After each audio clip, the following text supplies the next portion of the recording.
Nah, oke, kembali lagi bersama saya di Movila, dan kali ini saya ada informasi yang sangat menarik sekali untuk kita ulas bersama atau untuk kita bahas bersama, pemirsa. Di mana di sini tetap berkaitan dengan Arteria Dahlan yang rela mundur demi keluarga besar Bung Karno. Nah, di mana kita ketahui bersama bahwa sebelum-sebelumnya kita kan melihat di sosial media dan bahkan di berbagai televisi atau di sosial media dan lain sebagainya, kita kan dipertontonkan dengan bagaimana lawan Pak Jokowi itu menyerang sosok Pak Jokowi dan bahkan keluarganya dengan tagline Pak Jokowi itu merusak demokrasi dan lain sebagainya, atau istilah Pak Jokowi itu membangun dinasti politiknya, kan seperti itu, pemirsa. Nah, terbaru di sini secara tidak langsung Arteria Dahlan itu membantah, sebenarnya membantah walaupun tidak terang-terangan, ya, walaupun ini memang murni demi ketulusan Arteria Dahlan terhadap PDIP, ini sebenarnya juga membantah, sudah membantah terkait isu-isu yang selalu dilayangkan kepada Pak Jokowi. Coba kita simak terlebih dulu, pemirsa. Nggak ada. Jadi saya itu mungkin berbeda dari yang lain. Makanya banyak orang yang berpikiran saya akan melawan. Saya bukan anak nakal. Saya ini loyalis PDI Perjuangan. Darah saya ini merah. Gak mungkin di akhir ya Ibu Mega ini saya akan melakukan perbuatan-perbuatan yang melawan. Saya yakin banget. Semua orang menyatakan ayo lawan, lawan, lawan. Tapi saya katakan tidak. Bu Mega itu orang tua saya. Itu ibu saya. Saya dibesarkan oleh PDI Perjuangan. Dan Mas Romi kan datang. Kemudian minta tolong, usia saya sudah 54 tahun, saya punya janji kepada Ibu Mega, saya punya janji kepada Ibunda Ibu Rahmawati Soekarno Putri. Itu nggak masalah, Pak. Saya ini bisa seperti ini karena Ibu Mega dan keluarga besar Bung Karno. Sudah saatnya, ya kalau boleh dibilang saya membalas, hanya ini yang bisa saya lakukan. Nah, itu kan, pemirsa. Ini secara tidak langsung membantah isu-isu lawan politik Pak Jokowi yang selalu menyerang Pak Jokowi dengan sebutan perusak demokrasi dan Pak Jokowi itu membangun dinasti politik. Ini sudah membantah sebenarnya kalau kita cermati dan teliti secara detail. Dan mari kita langsung baca komentar yang menyerbu di beberapa video yang dimana Arteria Dahlan itu menjelaskan pengunduran dirinya sebagai anggota perwakilan rakyat. Nah, di sini komentar yang pertama katanya, yang dipilih siapa, yang jadi siapa, buat apa ada pemilu. Hasto mana, Hasto. Nah, ini komentar yang pertama. Dan kemudian ada dari yang begini wakil rakyat. Ya jelas bukan dong, ini bukan wakil rakyat, tetapi ini adalah wakil dari partai, ya kan, Demokrasi Indonesia Perjuangan.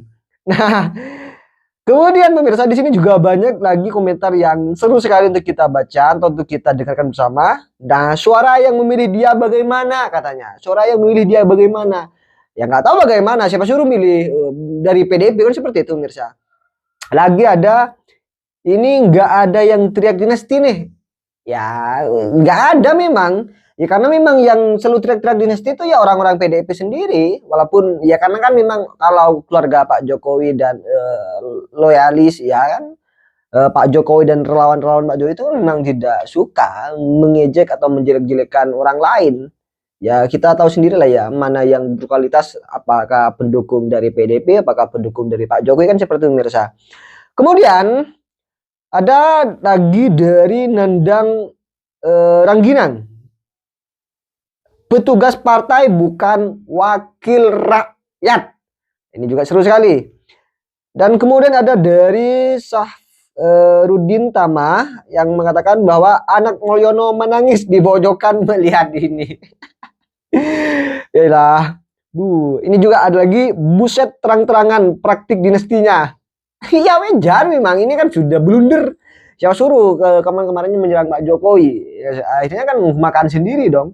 Ini nih dari Mas Jiki ini, karena kan ini kembali ke pembicaraan mengenai hubungan antara Jokowi dengan Prabowo ya. Kan biasanya narasi yang berkembang yang pengen memisahkan keduanya itu karena Jokowi dan Gibran itu nanti akan menjadi beban buat Prabowo kalau mereka masih tetap dipertahankan, gitu ya. Misalnya Rocky Gerung kan menyatakan gitu. Jadi ada banyak program-program seperti IKN dan seterusnya gitu ya. Itu akan jadi beban. Nah, tapi yang menarik, kemarin kan saya ngobrol sama Dhanil ya. Daniel Anzar, dia bilang tentang kenapa terjadi momen rekonsiliasi antara Prabowo dengan Jokowi gitu.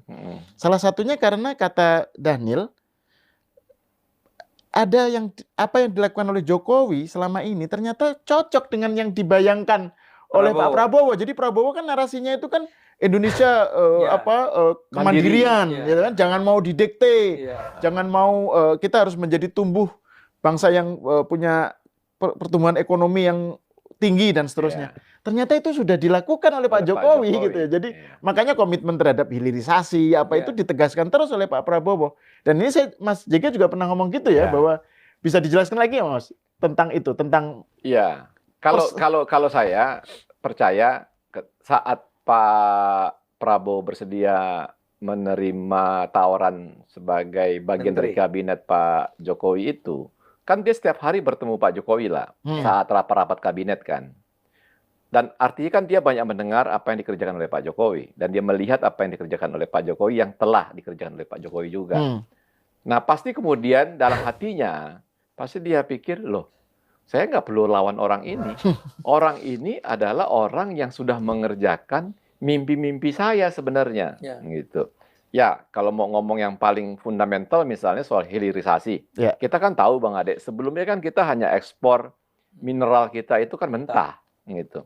Katakan nilainya cuma 1 tonnya $60 gitu ya.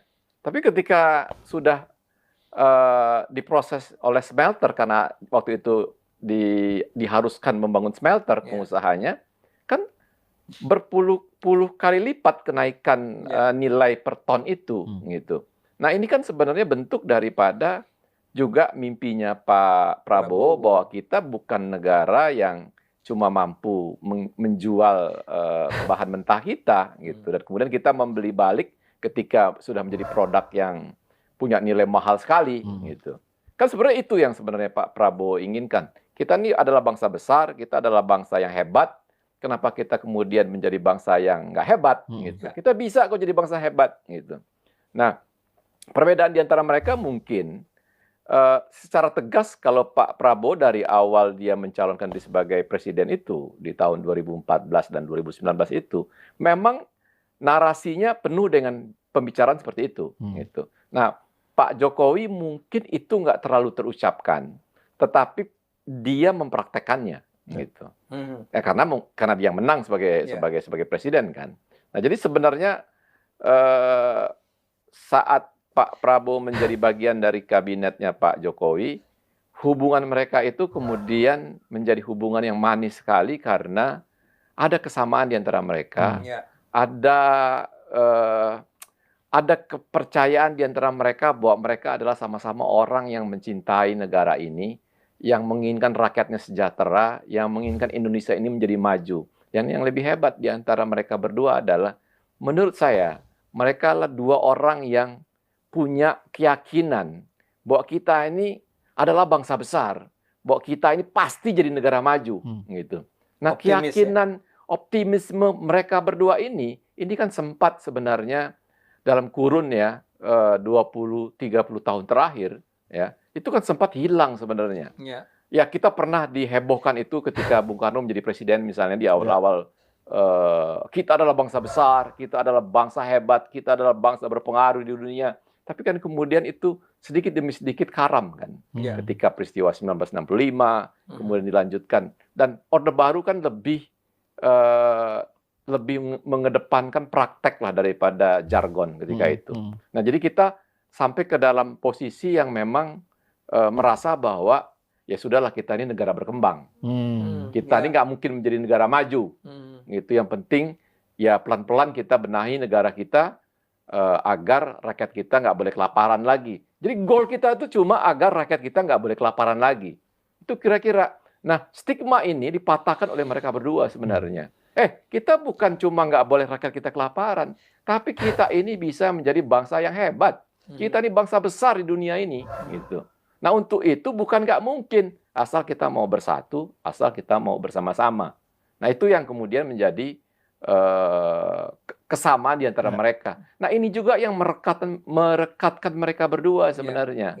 gitu. Ini juga yang kemudian harus saya katakan kepada 13,4% pembenci ini, nggak ada gunanya kalian berusaha memisahkan mereka, karena fondasi hubungan mereka ini sudah dijalin dari 2019 dan makin hari makin dalam. Persahabatan mereka makin intens, dan di antara mereka nggak akan mungkin bisa dipisahkan oleh ego-ego karena pembisik-pembisik di sekitar mereka. Kenapa saya bilang begitu? Sederhana aja Bang Ade. Kan orang semua bilang ketika Golkar itu diambil alih ya oleh kemudian kita tahu ketua umumnya adalah Saudara Bahlil. Kan orang pikir itu cuma sementara dan kemudian sebenarnya itu akan diambil alih oleh keluarga Pak Jokowi kan. Kan semua orang mimpinya itu kan. Tapi kan ternyata sampai hari ini kan itu nggak terjadi gitu. Kenapa saya anggap itu bagi saya itu mimpinya mereka? Karena sederhana aja Bang Ade. Menurut saya Pak Jokowi nggak akan mau diminta jadi ketua umum atau ketua dewan pembina atau Mas Gibran untuk menjadi ketua. Menurut saya mereka berdua nggak akan mau. Kenapa nggak akan mau? Sederhana aja gitu. Kalau itu mereka lakukan, Bang Ade ya, Gus Sahal ya. Misalnya Gibran tiba-tiba menerima jabatan ketua umum Partai Golkar. Simpel kok pertanyaannya. Kalau dia ketua umum Partai Golkar, posisi dia sebagai wakil presiden, Partai Golkar itu partai lebih besar daripada Gerindra hari ini. Apa nggak dimulai ketika dia dilantik sebagai ketua umum? Hari pertama pelantikan sebagai ketua umum, besok pagi udah pasti berhadapan antara wakil presiden dengan presiden. Dan kita pernah punya sejarah itu. Saat SBY 2009 menjadi 2004 menjadi presiden, kemudian Pak Yusuf Kala wakil presiden menjadi ketua umum Golkar. Kan kemudian tidak harmonis. Oke pemirsa, mungkin saya rasa cukup terkait dengan konten kali ini ya. Seperti apa komentar kalian, tulis di kolom komentar. Dan sekali lagi pemirsa, jangan lupa tekan tombol subscribe-nya biar kalian juga tidak ketinggalan informasi-informasi terbaru dari channel ini. Dan salam demokrasi dan salam NKRI.